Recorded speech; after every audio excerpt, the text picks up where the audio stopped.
Bonsoir à tous. C'est un plaisir pour moi de me retrouver au milieu de vous. Toujours, quand je viens ici, je suis toujours béni. Voilà, et ce soir, on m'a demandé de vous parler d'un sujet brûlant. C'est le printemps arabe face aux prophéties bibliques.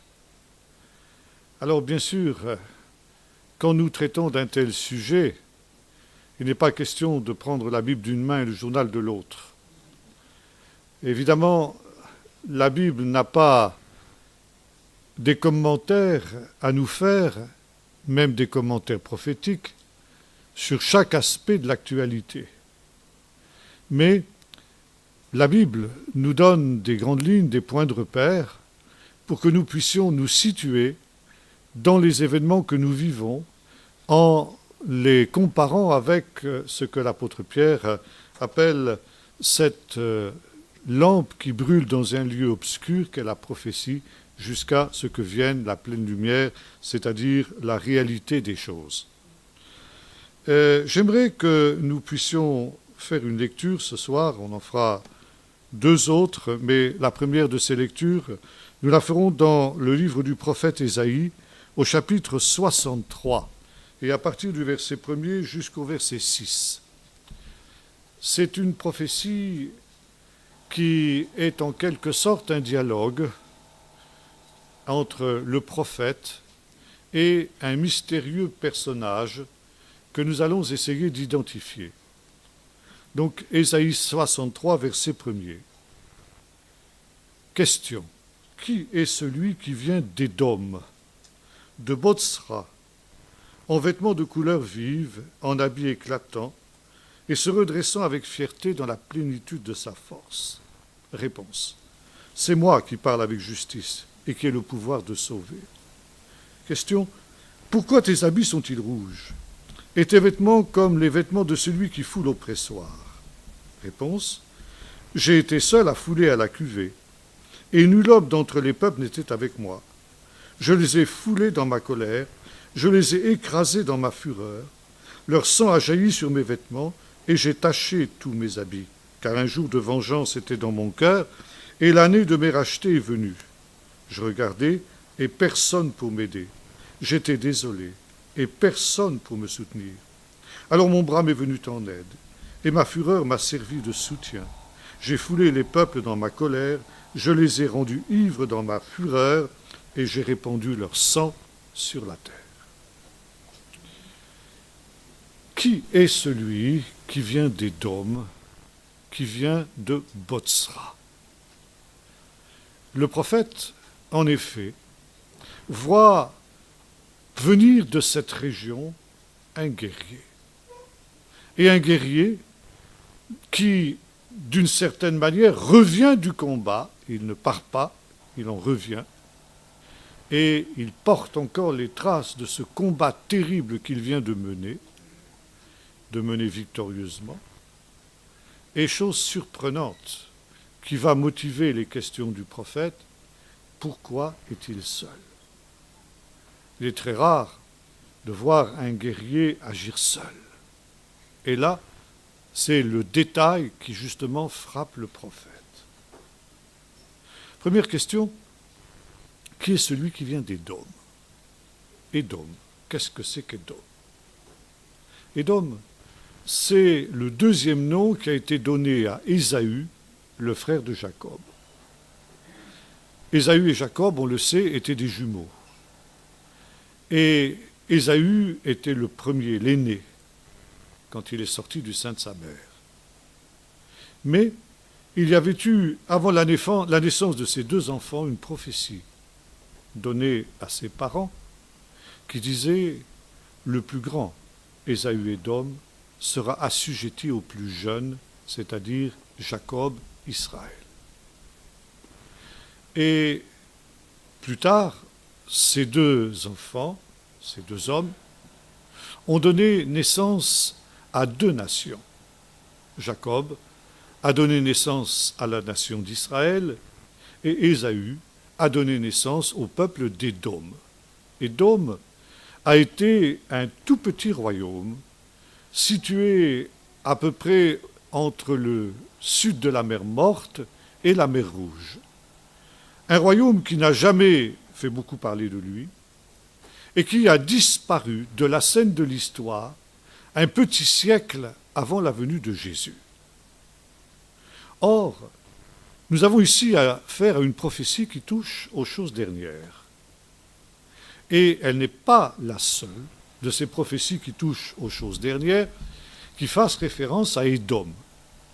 De très nombreux textes prophétiques en relation avec les temps de la fin nous disent qu'Édom, dans ce temps-là, jouera un rôle essentiel dans la réalisation et l'accomplissement des prophéties. Question : comment un peuple qui a disparu de l'histoire il y a plus de 2000 ans pourra-t-il jouer le rôle que décrivent les prophètes dans les temps de la fin ? Alors la réponse est celle-ci.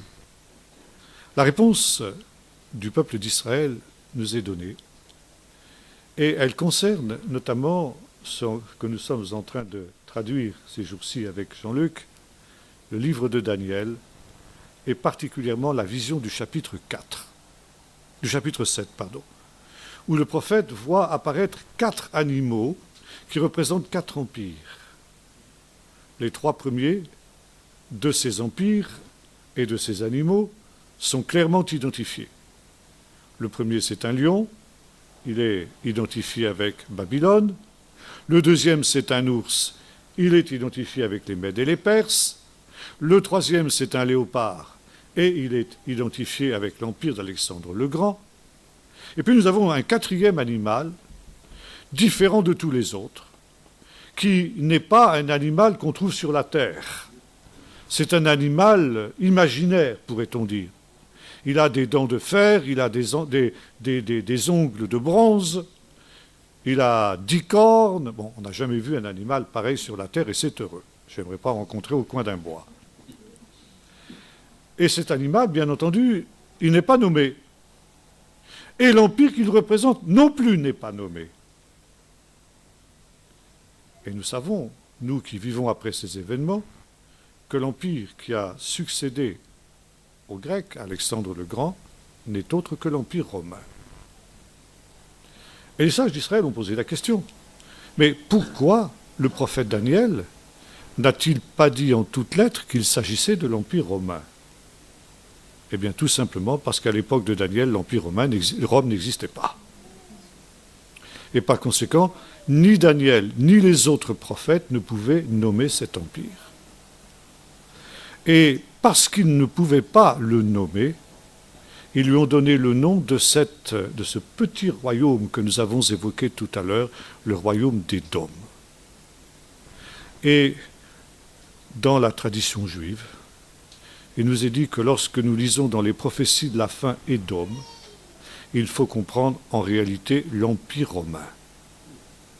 Jésus reprend cette idée dans le texte de Luc 21, quand il y a une querelle entre les disciples le soir de Pâques pour savoir qui d'entre eux est le plus grand. Et Jésus cite alors la prophétie qui a été faite à Rebecca quand elle était enceinte d'Ésaü et de Jacob, le plus grand sera assujetti au plus jeune. Et Jésus déclare ceci, « Vous savez que les rois des nations les tyrannisent, et ceux qui dominent sur eux se font appeler bienfaiteurs. Mais au milieu de vous, qu'il n'en soit pas ainsi. Parce qu'il faudra que le plus grand parmi vous soit comme le plus jeune, et celui qui gouverne soit comme celui qui sert. » Citation de cette prophétie qui avait été donnée à Rebecca. Qu'est-ce que Jésus veut dire ? Les rois des nations. Nation, c'était aussi une expression qu'on employait à l'époque de Jésus pour désigner l'Empire romain, parce que les autorités romaines à cette époque traquaient sans pitié tous les ouvrages qui critiquaient l'Empire romain ou qui s'en prenaient à l'empereur. Et ceux qui avaient le malheur d'écrire des choses négatives contre l'Empire romain se retrouvaient dans l'arène avec les lions. Et les Juifs, qui étaient très anti-romains, C'était peut-être dans l'Empire romain le peuple qui était le plus opposé aux Romains parce que le Rome était pour eux un empire idolâtre. On appelait ça Malchut Aracha, l'empire du méchant, parce qu'il était le premier empire humain qui ait divinisé son roi de son vivant. Du vivant des empereurs, ils étaient déjà adorés comme des rois, comme des dieux. Et ça, pour le peuple juif, c'était l'abomination suprême. Diviniser un homme, c'était absolument impensable. Alors, il y avait un tas d'écrits subversifs qui couraient contre les Romains en milieu juif. Par exemple, dans les écrits de Qumran, où les Romains sont désignés par les Kittim. Kittim, ça veut dire les habitants de Chypre. Et quand les Romains lisaient ces ouvrages, ils disaient, tiens, qu'est-ce que ces Juifs ont contre les habitants de Chypre? Ils ne comprenaient pas que c'était d'eux qu'il s'agissait. Et quand on parlait des nations, c'était aussi une manière codée de désigner les Romains, parce que l'Empire romain était une mosaïque de nations et de peuples. Et quand Jésus dit « les rois des nations les tyrannisent », il veut dire « les empereurs de Rome dominent actuellement sur notre peuple, le peuple d'Israël ». Ça veut dire Édom actuellement domine sur Israël, comme la prophétie qui avait été donnée à Rebecca l'annonçait. Pendant tout un temps, le plus grand asservira le plus jeune, c'est-à-dire Édom, Rome, opprimera Israël. Mais au temps de la fin, quand le royaume de Dieu sera manifesté selon ce qui a été annoncé par le prophète Daniel, dans le chapitre 7, il y aura inversion des choses. Le plus petit, Israël, dominera sur le plus grand, Rome. Et maintenant, revenons à notre texte. Nous avons identifié Édom. Édom, Rome. Et il y a un commentaire très intéressant qu'on trouve dans les écrits rabbiniques, qui dit ceci. Où est le Messie? Car on est bien conscient, dans la tradition juive, que le Messie devait venir il y a 2000 ans. Et cela, nous sommes en plein dans notre sujet, Jean-Luc, exactement à cause du chapitre 9 de Daniel, la prophétie des semaines. Cette prophétie, nous l'avons traduite ce matin, c'est extrêmement difficile à traduire. Et dans le détail, c'est très difficile de faire quelque chose de précis. Mais une chose est certaine, cette prophétie nous donne à peu près le moment où devait venir le Messie, c'est-à-dire il y a 2000 ans. Et la tradition juive l'a bien compris comme ça. Donc le Messie devait venir il y a 2000 ans. Et on pose la question, où est le Messie aujourd'hui, puisque le peuple d'Israël ne le voit pas. Et un vieux commentaire nous dit ceci, il est assis aux portes de Rome, et il pleure parce que son peuple d'Israël le méconnaît. C'est extraordinaire. Et c'est très intéressant parce que dans quelques instants, quand la nuit va tomber, va commencer la plus grande fête du calendrier juif, la fête de Kippour. La fête où le grand prêtre rentrait dans le temple avec le sang du bouc expiatoire. Et à un certain moment de l'office qui sera célébré demain, on pose justement cette question. Où est Yinom? Yinom, c'est un des noms du Messie. Et on répond par ce texte que j'ai cité, Yinom nous a quittés. Il est assis aux portes de Rome et il pleure parce que son peuple le méconnaît.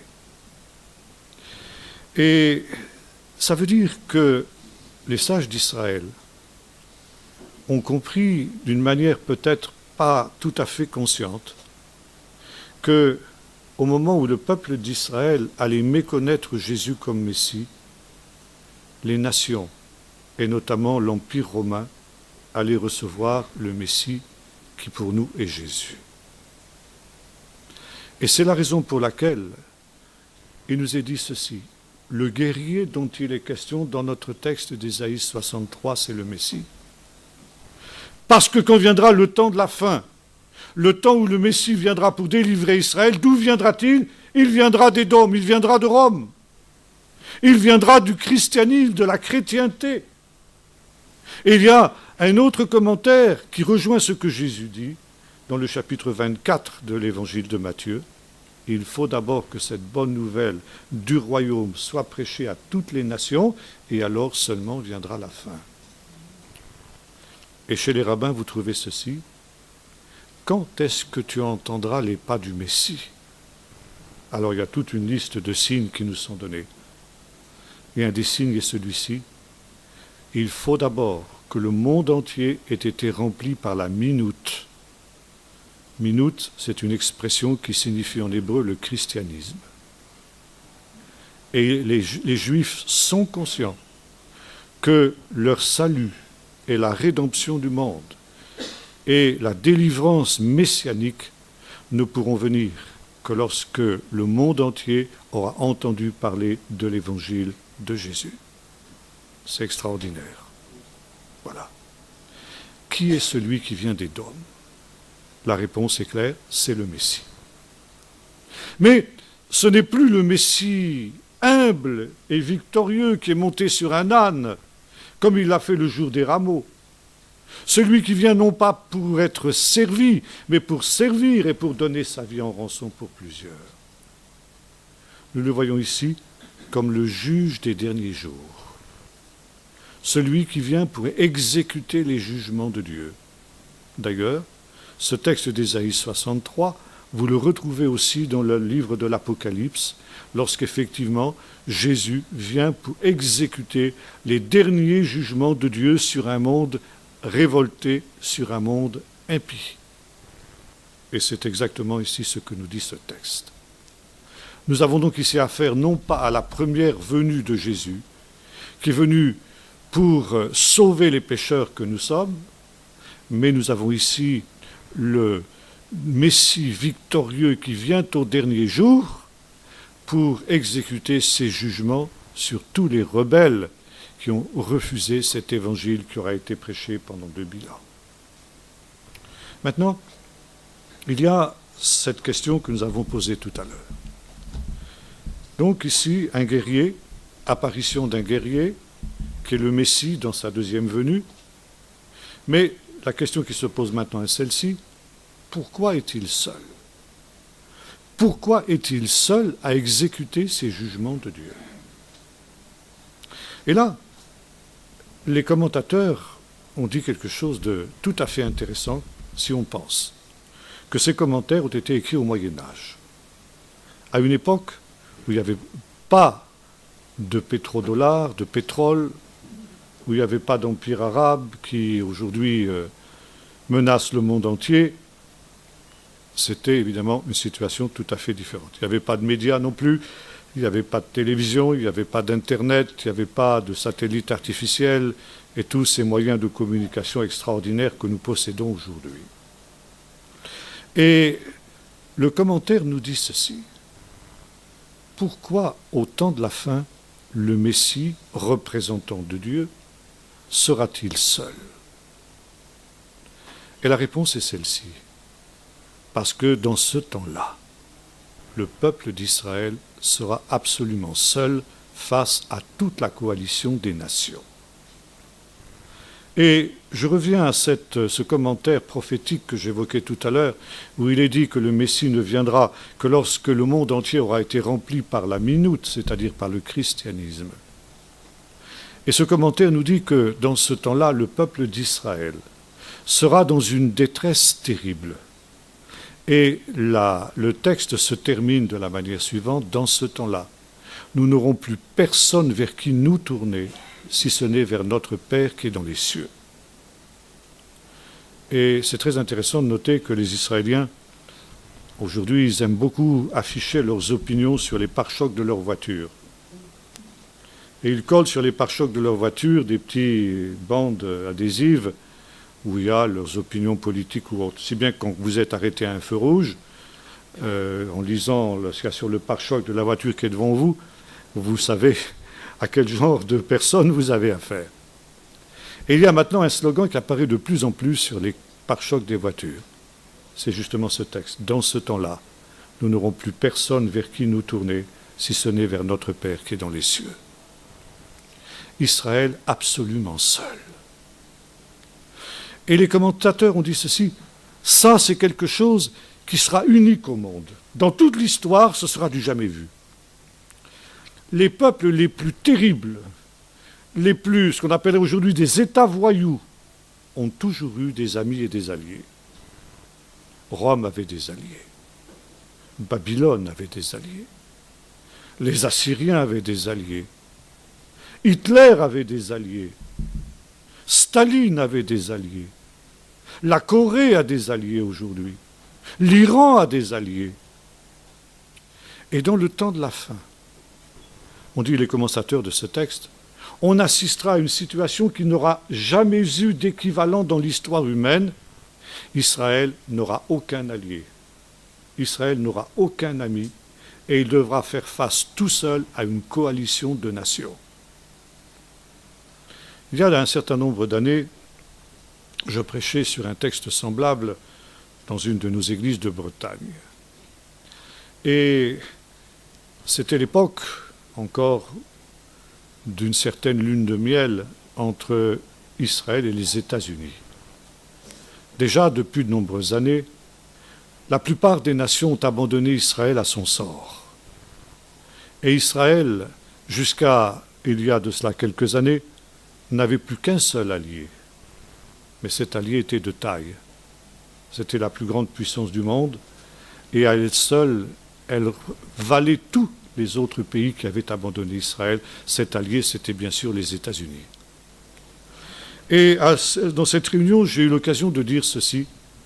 Attendez-vous à ce qu'un jour, les États-Unis abandonnent Israël. Et à la fin de la réunion, un frère est venu me voir, et il m'a dit, écoutez, je ne suis pas tout à fait d'accord avec vous sur ce point.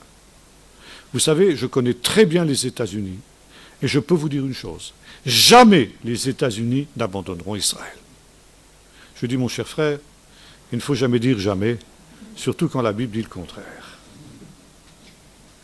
Et malheureusement, il se trouve que j'ai eu raison contre ce frère, car depuis l'arrivée d'Obama au pouvoir, il y a un retrait des États-Unis par rapport à Israël qui est impressionnant. Et si malheureusement, comme on peut le redouter, Obama devait être investi d'un deuxième mandat en novembre prochain, cet abandon d'Israël par les États-Unis va encore s'accentuer. Déjà, Israël se trouve seul en face des menaces qui se dessinent à son endroit. La première de ces menaces, bien sûr, c'est l'Iran. Et face à cette menace, aussi bien l'Europe, Édom, Rome, dont nous avons parlé tout à l'heure, que les États-Unis d'Obama ont annoncé qu'ils n'interviendraient pas aux côtés d'Israël si Israël prenait l'initiative de faire en sorte que cette menace soit écartée. Israël est seul. Dernièrement, des diplomates israéliens disaient à quelques-uns de nos amis, l'Iran n'est pas pour nous la plus grande menace. La plus grande menace, ce sont les printemps arabes. Parce que ces soi-disant printemps arabes, qui ont été fomentés en sous-main par les États-Unis, et par Obama notamment. Obama, qui est un révolutionnaire, et qui ne pense qu'à une seule chose, affaiblir les pays occidentaux, et les États-Unis en particulier, pour que les pays du tiers-monde, les pays émergents, et notamment les pays islamiques et les pays islamiques les plus durs, prennent le leadership du monde à la place des États-Unis. Les États-Unis ont financé, ils ont fourni toutes les bases logistiques et idéologiques pour ces révolutions qui ont secoué les pays arabes et qui ont amené dans ces pays arabes des pouvoirs islamiques extrémistes et durs. De telle sorte qu'aujourd'hui Israël est entouré par tous ces pays sur pratiquement toutes ses frontières. Pour l'heure, la Syrie tient encore, pour combien de temps? Et si la Syrie devait tomber, alors évidemment, ce serait aussi la Jordanie qui suivrait et Israël serait totalement encerclé. Israël tout seul. Israël devant faire face à cette menace. Et une menace qui évidemment sera une menace à laquelle, humainement parlant, il ne pourra pas faire face. Et c'est là que nous revenons à notre texte. En commentant ce texte, les sages d'Israël ont dit viendra un temps où Israël sera dans la situation qui est celle que nous connaissons aujourd'hui, en face à une coalition de ses ennemis, sans aucun appui, sans aucun secours et sans aucun allié. Et commentant ce texte, les sages ont dit, dans ce temps-là, ce qui se passera, c'est que ce Père céleste, qui sera notre seul recours, comme nous l'avons vu dans le texte qu'on appelle la prophétie d'Élie, eh bien, dira, puisque personne ne vient au secours d'Israël, eh bien, il faut que moi, l'Éternel, je me lève et que je vienne au secours de ce peuple. Israël n'a plus d'alliés humains, mais il a des alliés dans le ciel. Et Dieu dira au Messie, à toi de jouer, intervient pour délivrer le peuple de Dieu, le peuple d'Israël. Et vous voyez, c'est exactement ici ce que nous trouvons dans le texte que nous avons lu. Maintenant, il y a un deuxième texte qui est aussi en relation avec celui-là. C'est un texte que nous trouvons dans le livre du Deutéronome au chapitre 30 d'abord et ensuite au chapitre 31. Ces deux chapitres, d'ailleurs c'est très intéressant, c'est les chapitres que l'on lit dans la synagogue, dans toutes les synagogues du monde, cette semaine. Vous savez, chaque semaine, on lit un texte précis dans la synagogue, et il se trouve que cette semaine, c'était justement ce texte. Et ce texte nous dit ceci. Alors, verset 3, « Alors l'Éternel ton Dieu ramènera tes captifs, il aura compassion de toi. Il te rassemblera encore du milieu de tous les peuples chez lesquels l'Éternel ton Dieu t'aura disséminé. Quand tu serais banni à l'extrémité du ciel, de là l'Éternel ton Dieu te rassemblera, et c'est de là qu'il ira te prendre. » Et par conséquent, ici, nous avons un texte qui concerne le dernier rassemblement d'Israël au temps de la fin. Israël a connu plusieurs exils, au moins deux autres, l'exil à Babylone et l'exil en Égypte. L'exil en Égypte, évidemment, il était limité à l'Égypte. L'exil à Babylone, il était limité à Babylone. Un peu aussi de Juifs sont descendus en Égypte, d'autres sont allés à Chypre, d'autres dans des pays voisins, mais on ne peut pas dire que les Israélites aient été dispersés aux extrémités des cieux, comme le dit ici ce texte. Et par conséquent, les commentateurs ont dit qu'il y aura un troisième exil, mais qui sera un exil qui intéressera le monde entier. Les Juifs seront dispersés dans le monde entier. Et lorsque les Juifs seront dispersés dans le monde entier, comme le dit ici la prophétie, le Seigneur les ramènera, quand bien même ils seraient aux extrémités de la terre. Et cet exil sera le dernier exil. Il n'y en aura plus d'autre. Plus jamais le peuple d'Israël ne sera déraciné de son pays. Jésus nous dit une chose semblable dans le chapitre 21 de l'évangile de Luc. Parlant justement de la destruction de Jérusalem par les Romains qui devaient intervenir en l'année 70 de notre ère, il dit « Ils tomberont sous le tranchant de l'épée, ils seront menés captifs parmi toutes les nations. » Et Jérusalem sera foulée aux pieds par les nations jusqu'à ce que les temps des nations soient accomplis. Et ce texte ne pouvait s'appliquer qu'à l'exil qui est en train de s'achever en ce moment. À l'heure où je vous parle, les Juifs sont revenus en Israël de 120 pays. Et les premières familles des Juifs de Chine sont en train de revenir dans les temps que nous connaissons maintenant.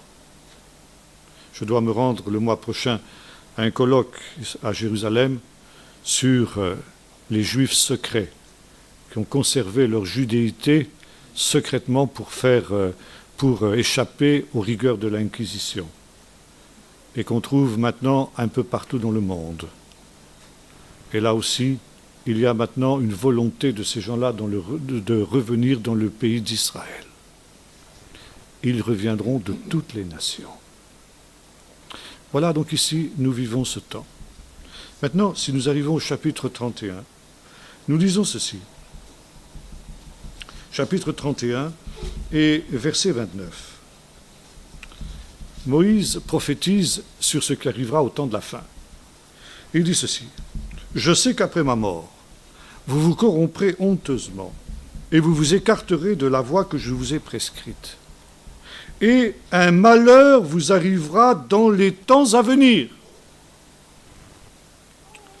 Le problème, c'est que ce texte-là n'est pas très bien traduit dans la plupart de nos versions. Et si nous voulons faire une traduction littérale de ce texte, ça nous donne ceci.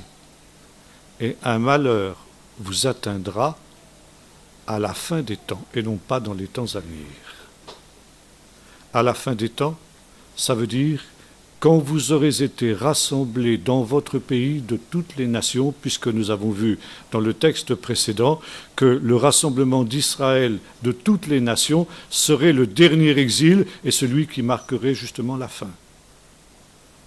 Par conséquent, quand le peuple d'Israël, et c'est le cas aujourd'hui, sera rassemblé de toutes les nations, ce sera le temps de la fin, et dans ce temps-là, un malheur s'abattra sur lui, une catastrophe.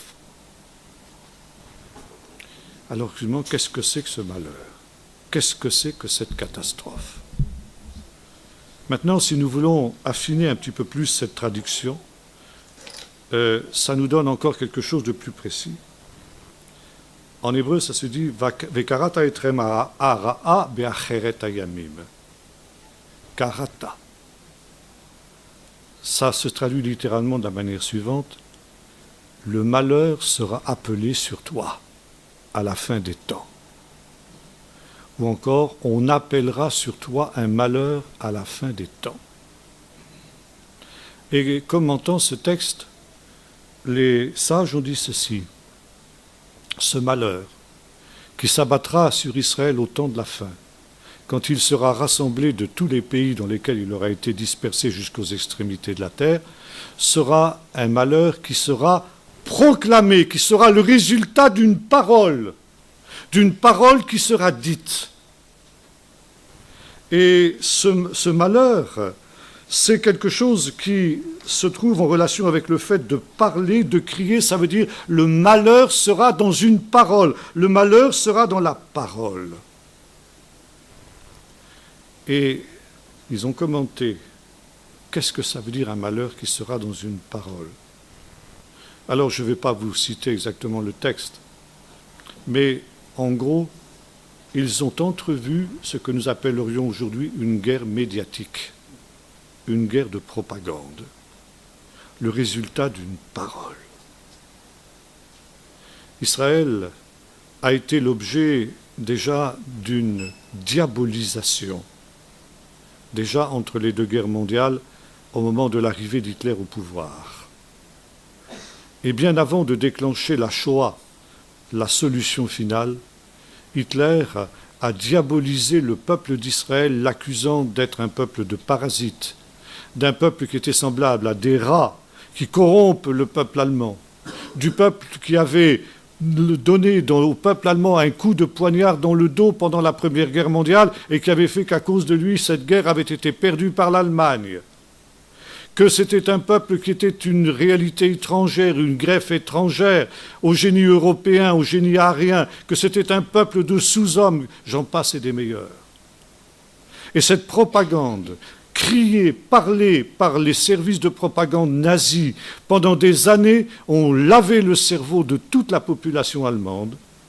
Et lorsque la Shoah, la destruction, le génocide a été mis en place par les nazis, il n'a rencontré aucune opposition de la part de la population allemande, parce que la population allemande approuvait ce génocide, parce qu'on lui avait appris que le peuple d'Israël était un peuple diabolique.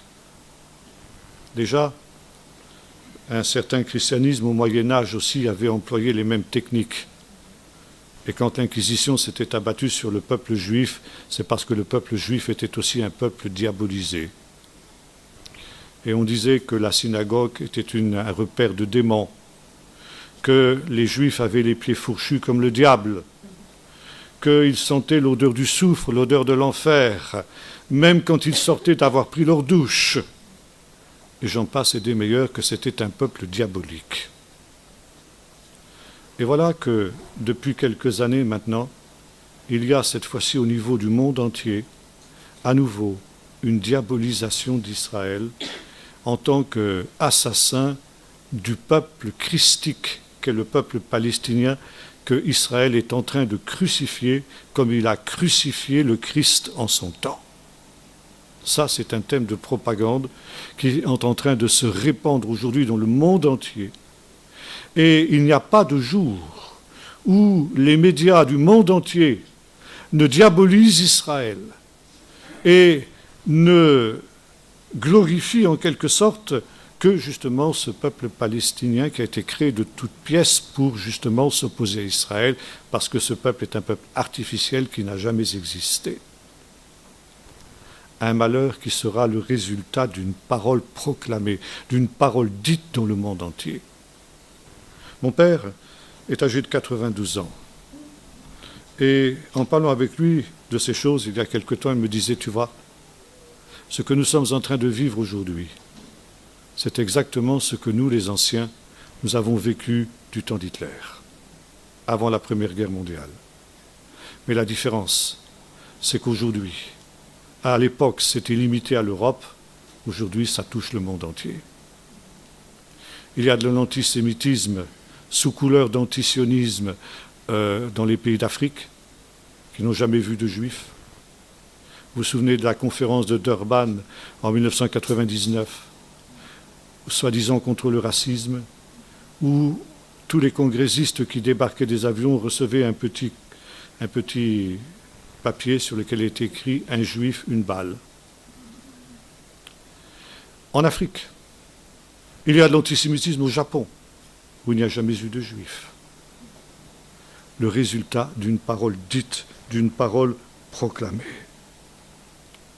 Maintenant, qui est celui qui va provoquer ce malheur? Qui est celui qui va proclamer cette parole destructrice, qui va mener la guerre la plus dangereuse contre Israël, la guerre la plus dangereuse de toute son histoire, qui ne sera pas avec des canons et des chars, mais avec sa bouche, avec une parole. Ça, ce sera la guerre la plus dangereuse qui sera menée contre Israël. Alors il y a un principe des exégèses que nous ne connaissons pas beaucoup, qu'on appelle Gzera Shava en hébreu.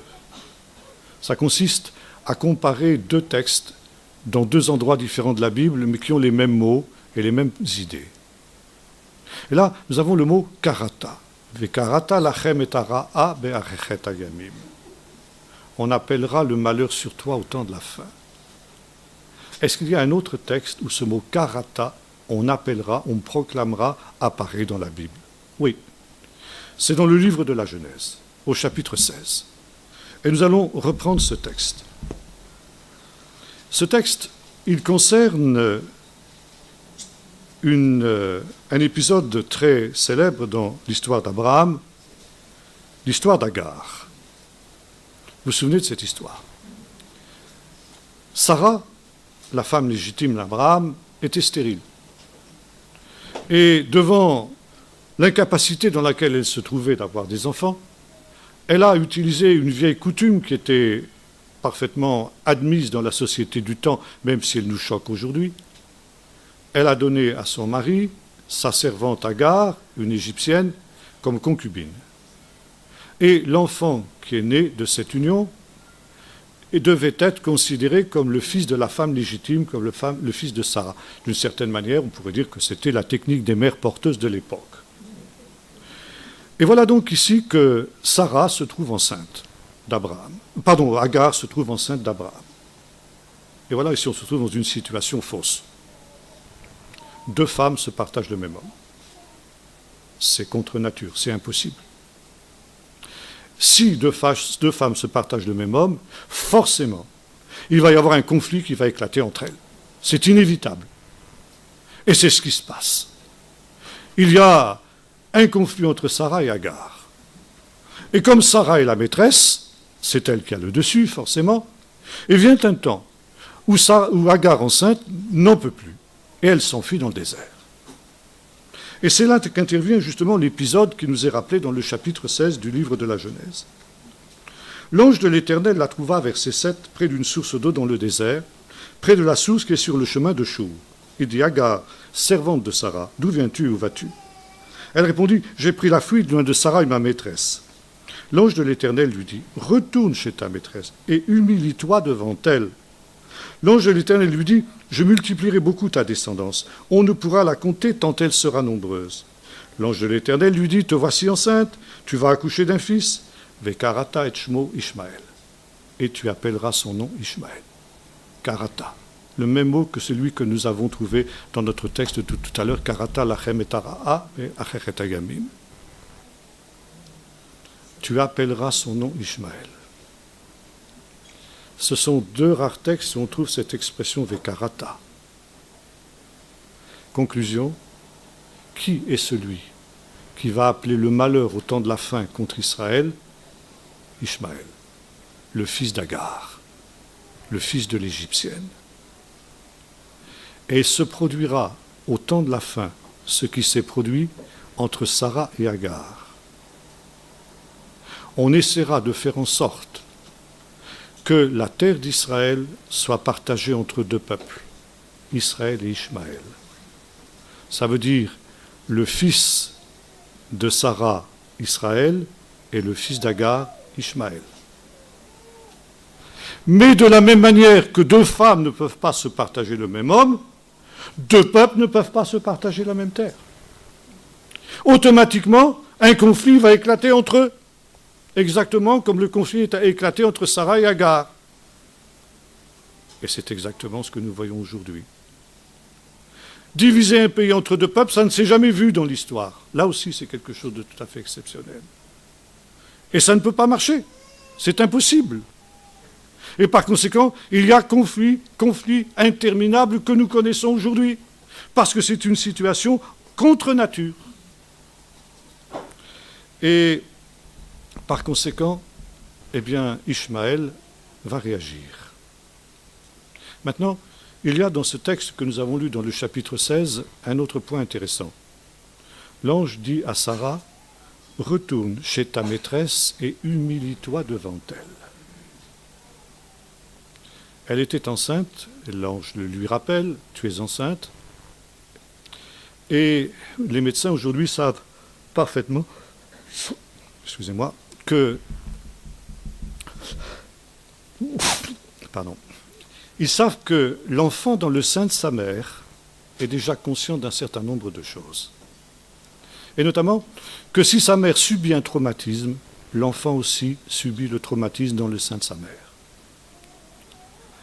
Et Agar va donc retourner chez sa maîtresse et subir, comme le dit notre texte, de la part de sa maîtresse des humiliations.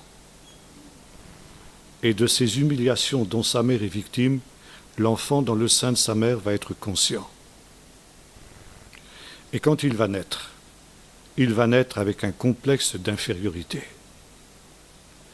Et Ishmaël, dont il nous est dit dans d'autres textes qu'il sera comme un âne sauvage, ça veut dire un animal du désert qui n'accepte aucune contrainte. L'âne sauvage, quand vous le voyez, vous avez l'impression que c'est un de nos braves bourricots qu'on a ici. Mais contrairement à nos bourricots, il est indomptable. Vous ne pouvez pas le domestiquer. C'est un animal qui n'en fait qu'à sa tête, qui a sa propre fantaisie et qui n'accepte aucune contrainte, aucune obligation. Ishmaël devait être comme un âne sauvage. Ça veut dire quelqu'un qui n'accepte aucune contrainte et notamment aucune humiliation. Et dans le tempérament des descendants d'Ishmaël, on retrouve cet élément qui est ici mentionné dans le texte de la Genèse. Ishmaël se pose toujours en position de victime. et il se plaint toujours d'être humilié, parce que c'est le souvenir des humiliations dont sa mère a été victime quand elle était enceinte de lui. Voyez-vous, c'est extraordinaire. Comment la parole de Dieu, des siècles d'avance, était capable de nous dépeindre ce que nous vivons aujourd'hui. Et c'est aussi quelque chose de tout à fait paradoxal et contradictoire. Parce que dans la mentalité des peuples du désert dont Ismaël et les Arabes sont descendants, l'idée qui est pour nous une des bases de notre civilisation moderne, la démocratie, est une idée qui est totalement étrangère à Ismaël. Et c'est pourquoi ces fameux printemps arabes dont nous parlons ont été un leurre. On nous a présenté ces printemps arabes comme une soif des peuples musulmans d'une démocratie. Et on ne sait pas que la démocratie, c'est incompatible avec leur vision des choses. La démocratie, c'est basé sur l'égalité.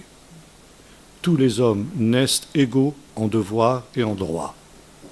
Pour l'islam, c'est inacceptable. Ou l'on est dominant, ou l'on est dominé. Et la vocation des peuples arabes, la vocation des musulmans, selon le Coran, c'est de dominer tous les autres.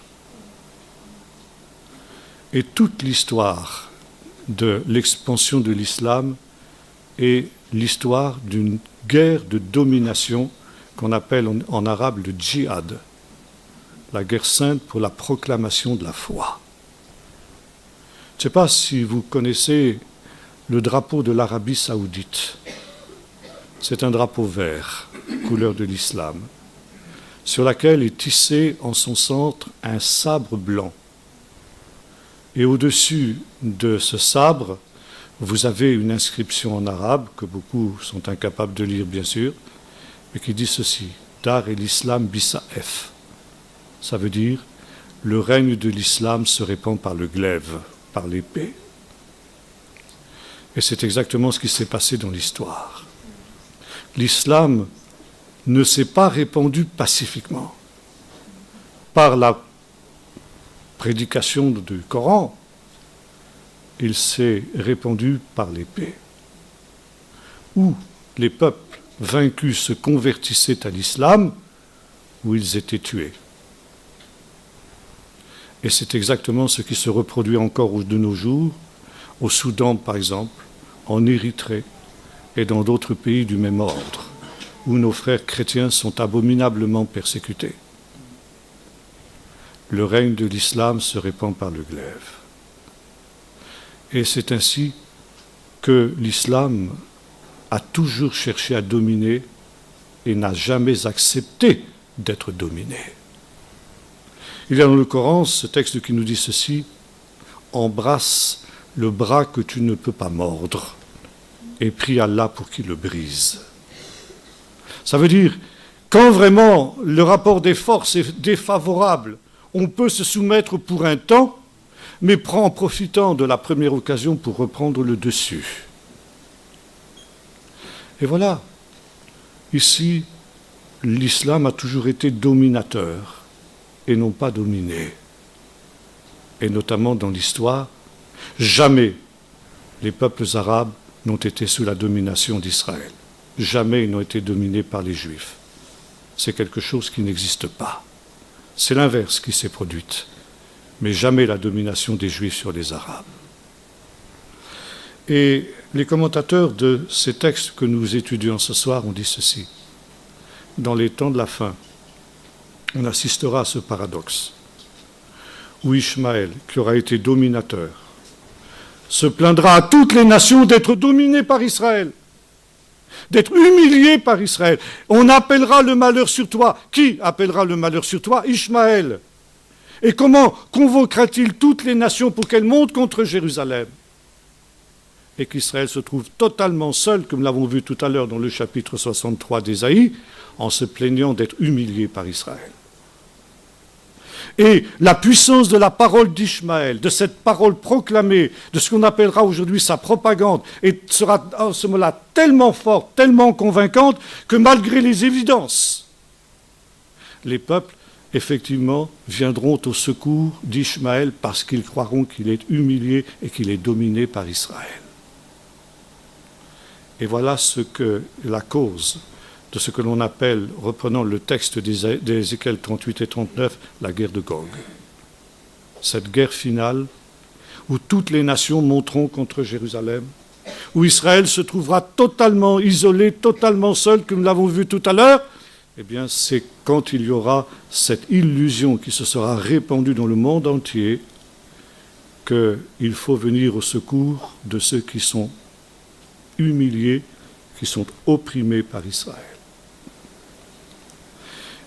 Nous trouvons un texte un peu semblable dans le livre de l'Apocalypse, où, lors de cette bataille de Gog, cette guerre de Gog, que l'Apocalypse et par conséquent la tradition chrétienne appelle la guerre d'Armageddon, le prophète au chapitre 16 du livre de l'Apocalypse déclare ceci: « Je vis 3 esprits impurs, semblables à des grenouilles, qui vont vers les rois de la terre, pour les convoquer pour le combat du grand jour de l'Éternel, la guerre d'Armageddon. » 3 esprits impurs, 3 esprits de mensonge.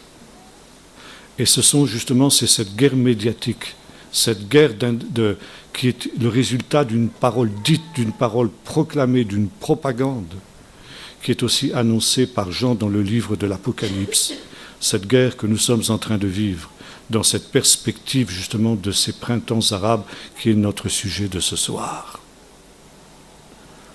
Et jamais les risques de déstabilisation du monde n'ont été aussi grands que de notre temps. Nous allons, comme l'ont étudié un certain nombre de mes amis qui sont des politologues et qui connaissent bien la situation mondiale, dans tous les cas de figure, nous allons aujourd'hui au-devant de ce malheur dont il est question. On appellera un malheur, non seulement contre le peuple d'Israël, mais contre l'humanité tout entière. Et devant nous, il y a des jours difficiles. Et c'est là justement que la Bible aussi a quelque chose à nous dire. Il nous est dit, les hommes rendront l'âme de terreur dans l'attente de ce qui surviendra, car les puissances des cieux elles-mêmes seront ébranlées. Mais vous, dit Jésus, mes disciples, quand ces choses commenceront d'arriver, au lieu de vous lamenter avec les autres, au contraire, réjouissez-vous et relevez votre tête, parce que votre délivrance est proche. Et voyez-vous, il y a une loi spirituelle qu'on trouve dans toute la Bible, et qu'on trouve notamment en relation avec les temps de la fin. C'est que le jugement des méchants sera le salut des justes. Ce qui sera une catastrophe pour les uns, on appellera le malheur contre toi, sera la délivrance de ceux qui auront espéré en l'Éternel.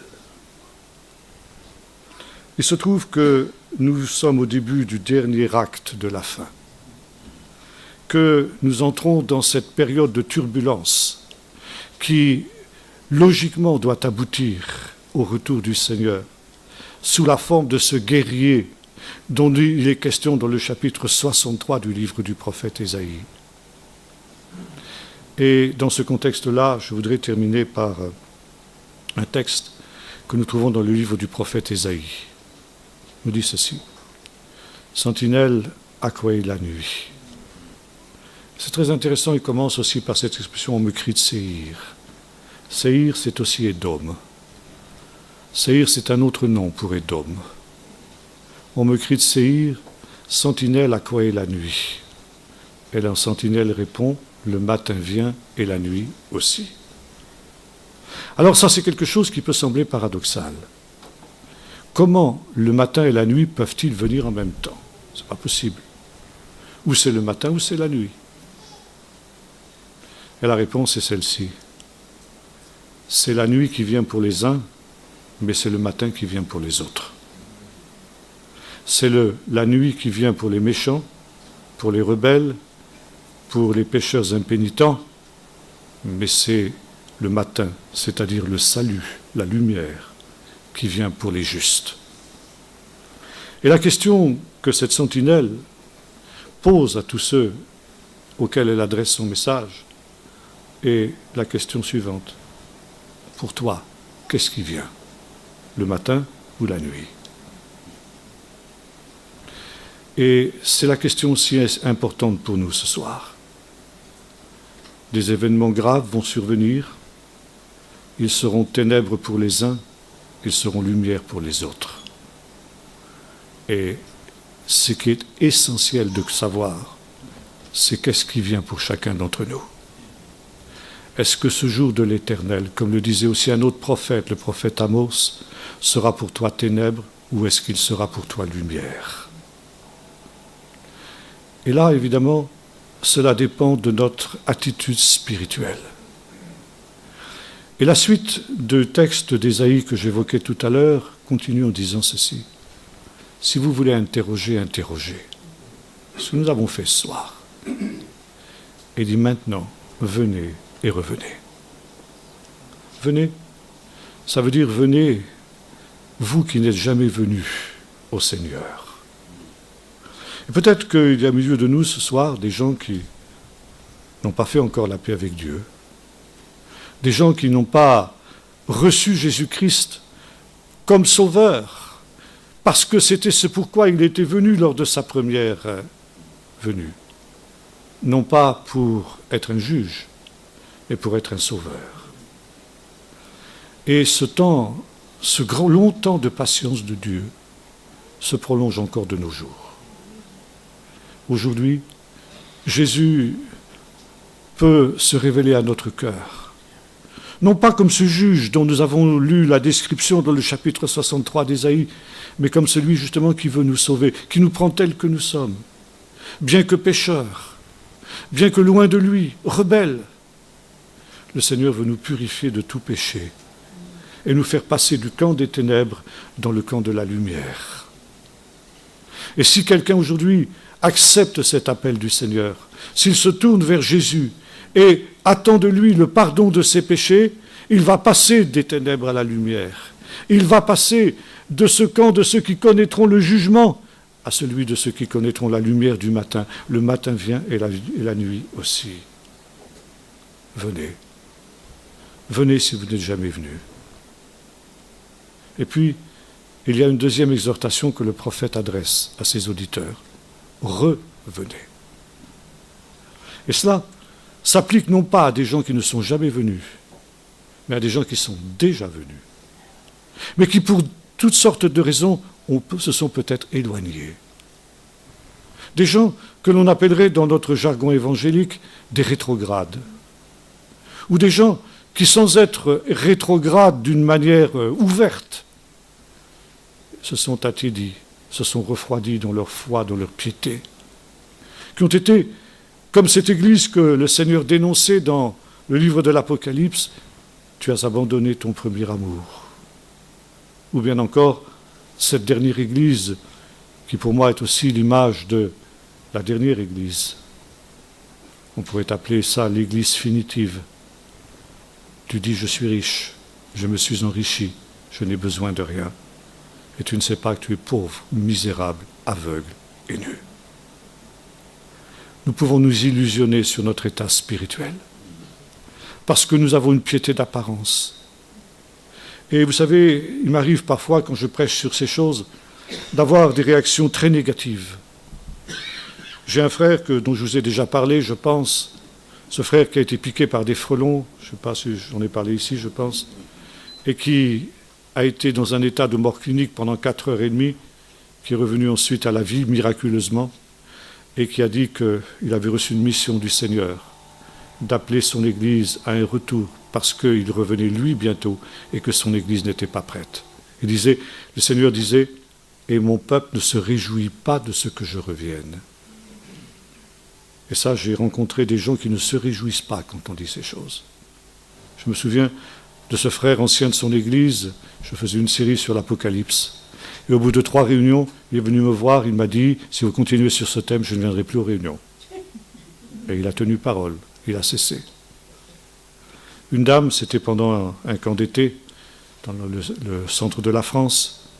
Une dame est venue me voir après la réunion, en me disant, frère, depuis que vous prêchez sur ce thème-là, je ne dors plus. Vous m'avez gâché mes vacances. Je vous ai gâché mes vacances, moi? Oui, parce que vous prêchez là-dessus. Parce que je ne dors plus. Et je dis, pourquoi vous ne dormez plus? Ben, je pense, elle m'a dit, parce que je ne suis pas prête. Ben, je lui dis, c'est merveilleux. Il vaut mieux que vous preniez conscience que vous soyez troublé maintenant, quand c'est encore temps, plutôt que plus tard, quand le Seigneur sera revenu, vous serez resté là. Mettez votre vie en règle, vous allez voir que vous allez passer des vacances merveilleuses. Une jeune fille est venue me voir, après la réunion, m'a dit, écoutez, frère, moi, je n'ai pas tellement envie que le Seigneur revienne. Pas maintenant, en tout cas. Parce que vous comprenez, moi, je suis jeune. J'ai envie de vivre ma vie. J'ai envie de me marier et d'avoir des enfants. Je lui dis, oui, bon, ça, je peux comprendre. Mais je lui dis, écoute-moi bien. Si vivre ta vie comme tu dis, ça veut dire vivre dans un monde qui sera ravagé par les jugements de Dieu, est-ce que tu crois que ça en vaut vraiment la peine? Est-ce que tu crois qu'il vaut mieux pas à ce moment-là être avec le Seigneur? Réfléchis là-dessus. Je ne sais pas quelle a été sa réponse, mais en tout cas, voilà. Et mon frère Emmanuel, celui qui a été piqué par les frelons, me disait qu'il prêchait dans une certaine église. Et le pasteur, quand il a entendu donner son témoignage, était furieux. Il dit, frère, je ne crois pas un mot de tout ce que vous avez dit.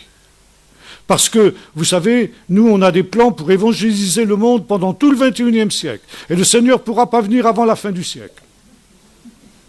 Seigneur, s'il te plaît, ne reviens pas avant, parce que nous, on a des programmes, et il ne faut pas que tu viennes bouleverser nos programmes. Surtout, reste où tu es. Mon peuple ne se réjouit pas de ce que je reviens. Et ça, c'est un test. Si, comme ces personnes dont je viens parler, c'est comme une mauvaise mouche, ce que je vous dis ce soir, c'est que vous êtes en danger grave, spirituellement. C'est que vous avez besoin de vous replacer devant Dieu.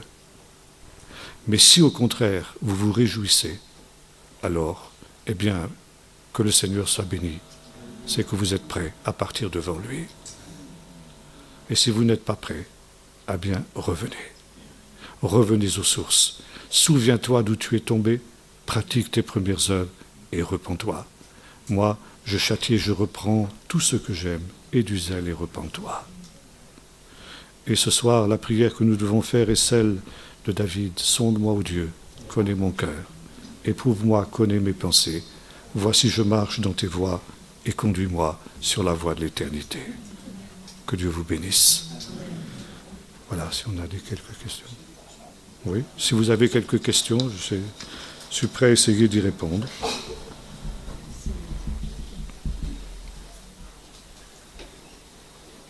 Oui. Vous avez dit tout à l'heure qu'Obama voulait ébranler l'Occident. Oui. Il a un intérêt à faire ça? Il a un intérêt parce que c'est un révolutionnaire d'extrême gauche. Un produit de ce qu'on appelle les mouvements des 60s, mai 68 et tout ça. Et pour lui, l'Occident, c'est l'incarnation du mal, le capitalisme américain et tout ce qui s'ensuit doit être détruit pour laisser la place au tiers-monde. Oui, c'est son idéologie. Lisez, si vous voulez en savoir plus lisez l'écrit d'un de mes amis qui s'appelle Guy Millière, qui est un politologue, qui a décrit ça par le menu. Ça s'appelle Désastre Obama de Guy Millière. Je vous le recommande. Vous ferez des cauchemars. Croyez-moi.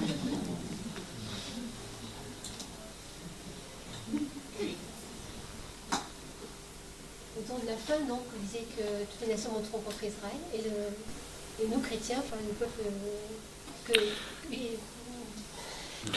Alors c'est très intéressant votre question, parce qu'effectivement, le peuple d'Israël est conscient qu'à l'heure actuelle, il ne lui reste plus qu'un seul ami, les chrétiens évangéliques. Et lorsque je suis arrivé en Israël il y a 50 ans, c'est il y a 50 ans que je suis allé en Israël pour la première fois, cette année. Et il était évident pour tous les Israéliens que les chrétiens étaient forcément des ennemis d'Israël. La plupart des Israéliens ne pouvaient pas concevoir qu'on puisse être chrétien et aimer Israël, à cause du passé de l'Église par rapport à Israël. 50 ans plus tard, c'est complètement renversé. Il y a eu des organisations évangéliques en particulier qui ont manifesté leur amour pour Israël. Des manifestations qui ont été médiatisées. Et aujourd'hui, la plupart des Israéliens, peut-être pas 100%, mais disons peut-être 80% des Israéliens, est bien consciente que si malheureusement il y a encore la majorité des chrétiens qui haïssent Israël, il y a une minorité d'entre eux, les chrétiens évangéliques, qui aiment Israël. Et tous les ans, il va y avoir ici encore dans quelques jours, au moment de la fête de Sukkot, ce qu'on appelle la marche des nations. Les chrétiens évangéliques font venir des représentants des chrétiens de toutes les nations du monde pour anticiper ce qui se passera au moment du millénium. Selon Zacharie 14, toutes les nations monteront à Jérusalem pour célébrer la fête des tabernacles. Et anticipant ce temps, ces chrétiens, donc, on convoque les nations, les représentants des milliers de chrétiens de toutes les nations qui viennent tous les ans à l'époque de la fête des tabernacles et qui défilent dans les rues de Jérusalem avec des pancartes, nous t'aimons Israël, nous sommes à tes côtés, etc. Il y a 2 ans de cela, j'ai participé à une de ces marches, ce n'était pas la première fois que je le faisais, mais j'étais particulièrement ému cette année-là. C'était le moment où Israël prenait conscience qu'il était seul, attaqué par toutes les nations, et que nous étions leurs seuls amis. Et pendant que nous défilions dans les rues de Jérusalem, ils forçaient les barrages de police pour venir nous embrasser, pour venir nous donner des bonbons et nous dire « nous vous aimons, vous êtes nos amis ». Des rabbins venaient nous bénir. Pourquoi ? Parce qu'ils étaient conscients que les chrétiens évangéliques étaient leurs seuls amis. J'ai mon fils qui est en Israël, dans un village d'absorption des immigrants dans le désert s'appelle Nitzana. Au début, quand on a su qu'il était chrétien, le directeur du centre ne voulait pas trop avoir affaire à lui, parce que les chrétiens, on ne sait jamais, c'est des gens douteux, en général les chrétiens. Et puis finalement, bon, il a accepté de le prendre à l'essai quand il a vu ce qu'étaient les véritables chrétiens évangéliques, il a complètement changé d'avis. Et non seulement il lui a dit, tu peux rester là aussi longtemps que tu veux, mais quand tu vas partir, je veux que tu amènes des volontaires chrétiens, mais des chrétiens comme toi, hein. Pas des autres, hein, je ne veux pas des autres, je veux que des évangéliques. Et je me souviens, on était là-bas, une des premières fois que j'étais là-bas en visite chez mon fils, le directeur du centre nous avait invités, on était plusieurs chrétiens évangéliques qui étaient là, et il nous avait invités un soir pour un barbecue qu'il avait lui-même préparé avec son adjoint. Et après le repas, il y avait une jeune fille qui jouait du piano. Il lui a dit, tiens, mets-toi au piano, et puis chantez-nous des cantiques de vos églises. Et pendant toute la soirée, on lui a chanté des cantiques. Et il chantait avec nous. Et à la fin de la soirée, il s'est tourné vers son adjoint et il dit, tu vois, nous avons toujours considéré les chrétiens comme nos pires ennemis. Et nous sommes obligés aujourd'hui de reconnaître que certains d'entre eux sont nos meilleurs amis. Ma femme pourrait vous raconter une expérience qu'elle avait vécue aussi dans un magasin, dans un hôtel, des juifs qui parlaient français, et puis qui ont dû voir qu'elle était un peu, je ne sais pas comme les autres. Il dit, vous ne seriez pas baptiste quelquefois ? Il dit, non, je suis évangélique. Vous êtes évangélique ? Les évangéliques ? Mais j'adore, a fait l'autre. Voilà, vous voyez, il y a quelque chose ici, un témoignage très important qui passe à ce niveau-là, parce qu'effectivement, les chrétiens évangéliques, en particulier les Américains, sont très très proches d'Israël. Est-ce qu'il y a beaucoup de pasteurs en Israël ? Ah oui, énormément. Énormément. Oui, enfin, c'est un parmi d'autres, hein, vous savez, il y en a des dizaines et des dizaines d'autres, il n'est pas le seul. Et bon, en général, c'est des petites églises, hein, c'est pas très grand. Enfin, bon, oui, il y a.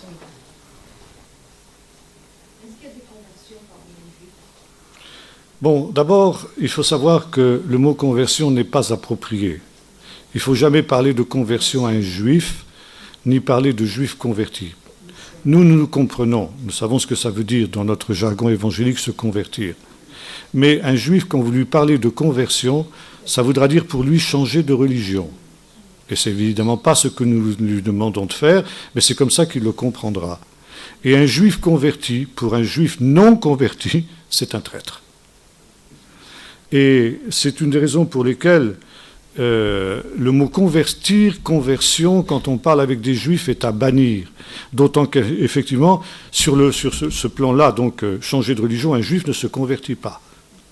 Quand il se tourne vers Jésus, il revient à ses racines et il adopte quelque chose qui fait partie de son peuple, de sa culture, de sa religion, puisque finalement c'est le prolongement, le christianisme, c'est le prolongement, la foi en Jésus, c'est le prolongement de la foi juive. Vous voyez ? Alors, pour répondre à votre question, il y en a beaucoup qui se tournent vers Jésus, en disant les choses comme ça, c'est plus juste. Il y en a. Je ne pourrais pas vous dire combien.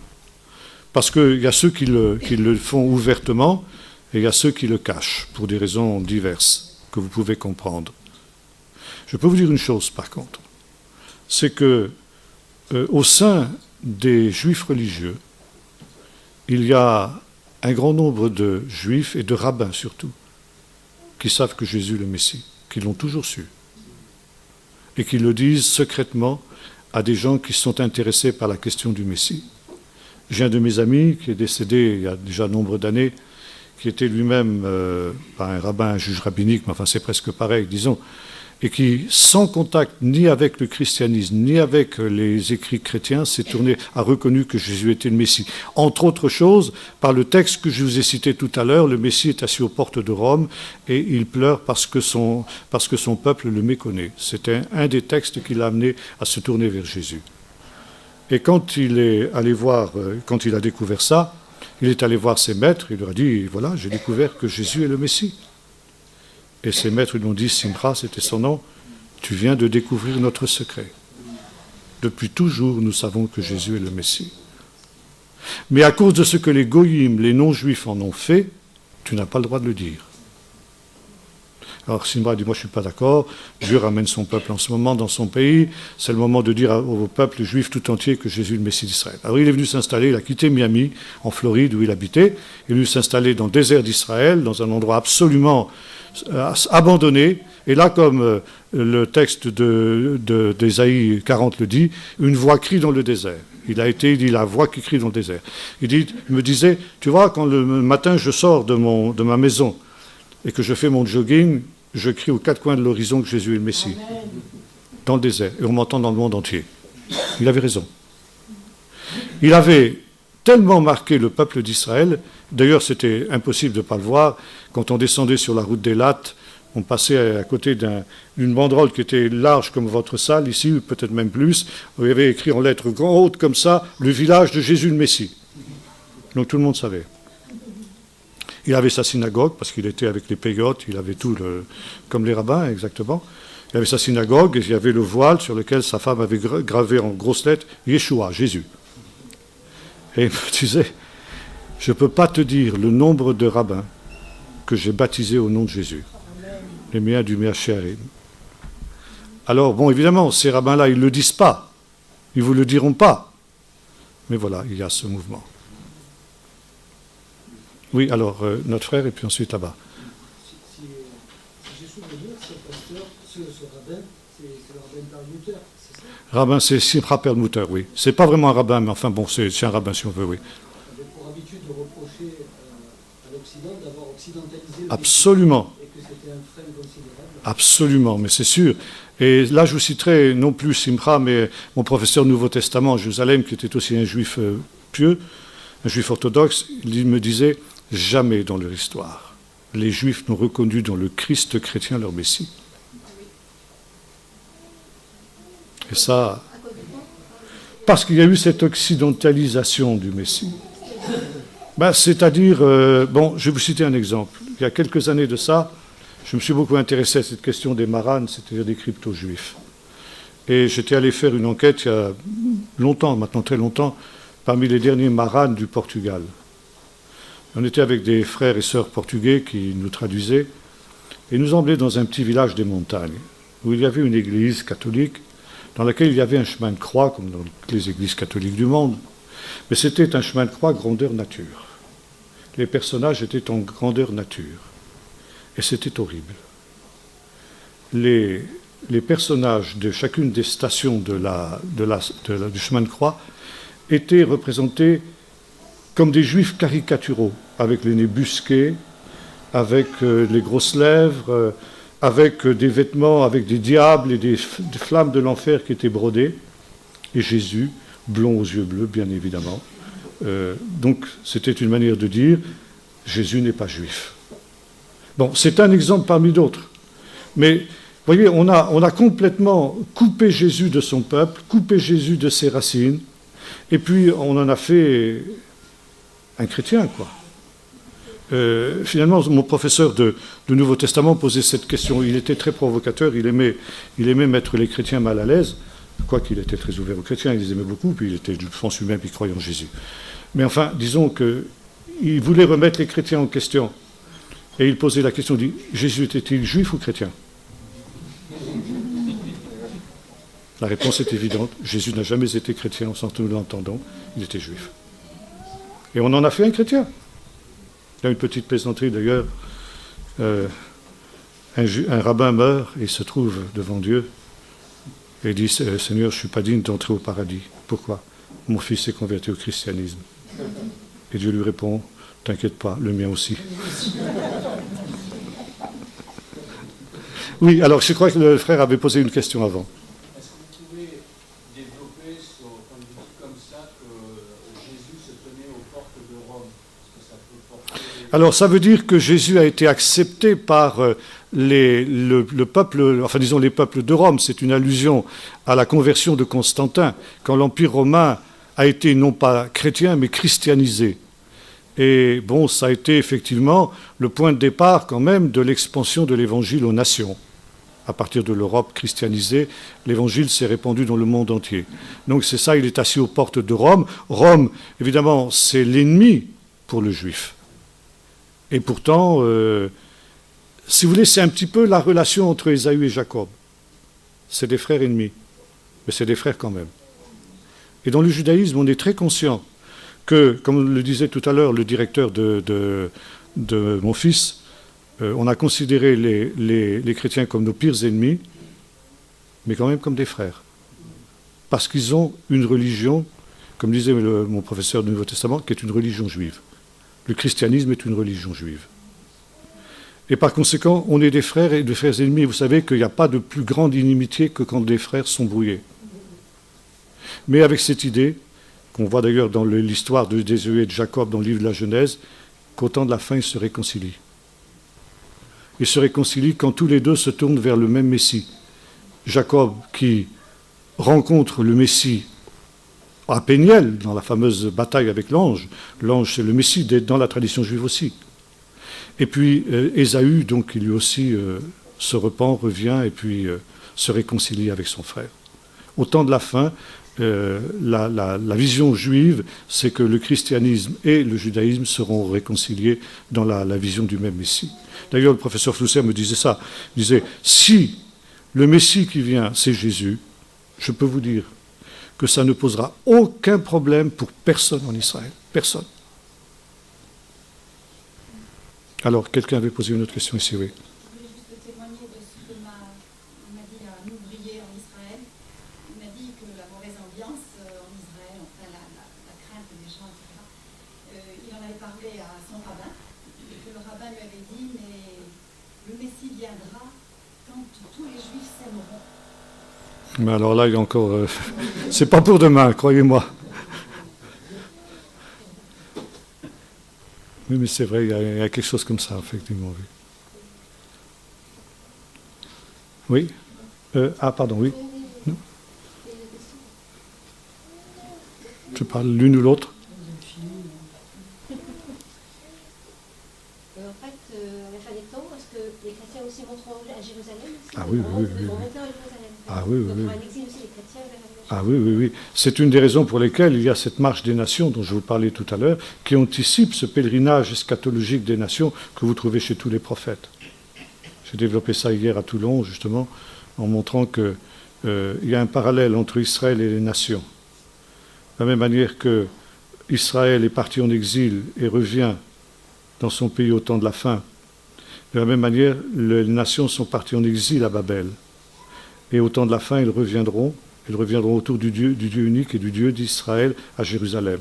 Ésaïe 2, etc. Oui.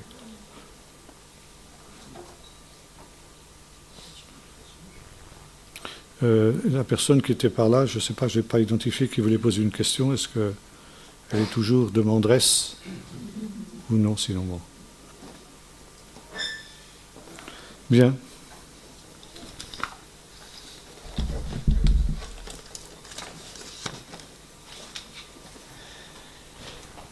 remercions notre frère Jean-Marc Taubois